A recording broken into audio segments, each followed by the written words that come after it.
संविधान धारा 8 अनुच्छेद थिला आमर संविधान 1950 मसीह जनवरी 26 तारिख कार्यकारी हुई आसुछि। सेही दिन भारत गोटे सार्वभौम गणतांत्रिक साधारणतंत्र राष्ट्र भाव विश्व दरबार में स्वीकृति लाभ कला।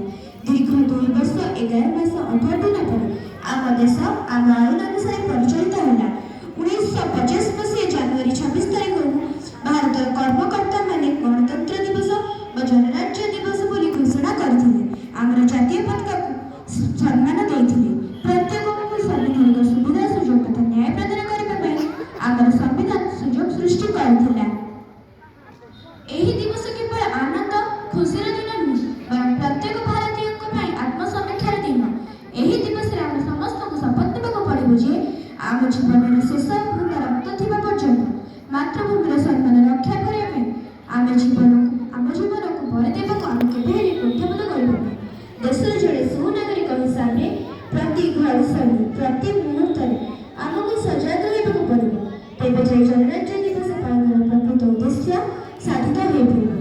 तेणु आज आम ये शपथ ने भारत को एक महान देश कर गढ़ा। मत मोर वक्तव्य शेष कर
सुंदर भाव वक्तव्य रखिले आगे आसब